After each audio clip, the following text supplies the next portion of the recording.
It's me. Not the giant ogre. Beneath the giant ogre. The girl in the driver's seat of the oversized bumper car. The legendarily heroic girl about to get eaten. My name is June Del Toro, and I had a good life while it lasted. For a while, my claim to fame was that I was the first 6th grader to be editor-in-chief of my middle school newspaper, the Parker Gazette. Of course, that was before the monster apocalypse. These days, there's no more school, no more newspaper, no more lots of stuff. Now my claim to fame is that I'm the bravest girl on the block. To be clear, it's no great achievement. I'm the only girl on the block.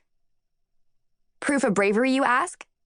I regularly exchange blows with evil beasts, lock horns with zombie hordes, and make mincemeat out of evil monsters. And here's the topper. I live in a treehouse with 3 middle school boys. Yes, it gets gross. But it's generally pretty rad, because they're also my best friends in the whole world. Jack Sullivan, Quint Baker, and Dirk Savage.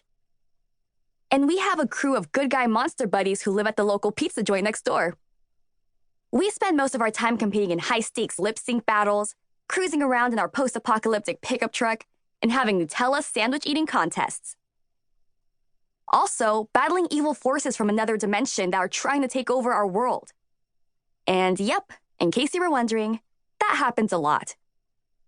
Like I said, it's been a pretty good life. I've seen, done, and eaten more weird things than like 92 kids my age. But it's not perfect. I miss my parents. Although that's mostly okay because I know they're alive and out there somewhere. And I miss getting to break big news stories at school, like orchestra recital canceled, parents, students, teachers all equally ecstatic. The other not-so-perfect bit? An extreme evil, power-mad monster named Thrall is assembling an army of skeleton soldiers to build something called the Tower.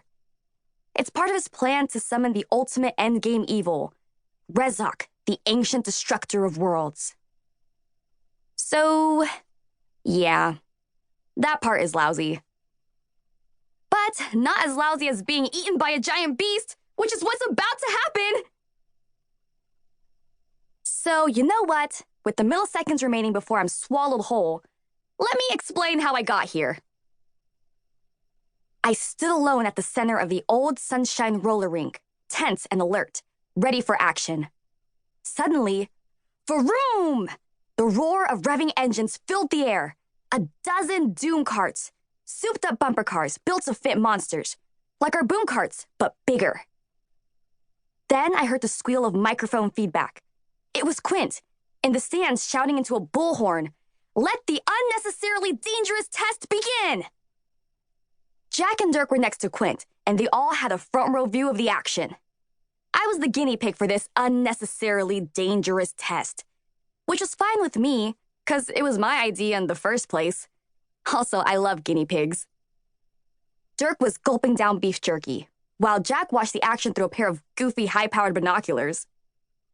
If I were writing a news story about this, I'd give it a headline like, "Local skating rink home to hijinks. Brave guinea pig girl tells all." I was just realizing that guinea pig girl sounded less cool than I intended when my thoughts were interrupted by screech! Doom cart tires. Then, from the wings of the skating rink, they came. Monsters. Which sounds bad, but it's only half bad. They're our monster friends. So that was good. But they had instructions to run me over, so that was bad. I braced myself. 40 monsters atop 40 doom carts came roaring at me. "First one to take out the human June is the winner!" "Second one to take out human June is very unoriginal!" The monsters were bashing and smashing each other. 2 doom carts spun out and nearly flipped.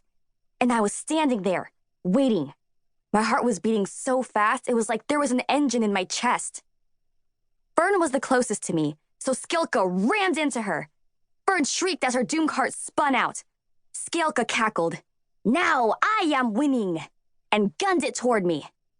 "Whee!" cried Globlet from Skilka's passenger seat. Globlet's way too small to drive, but she didn't want to be left out. This is more fun than when I got to be the ping pong ball in Jack and Dirk's Ultimate Ping Pong Championship.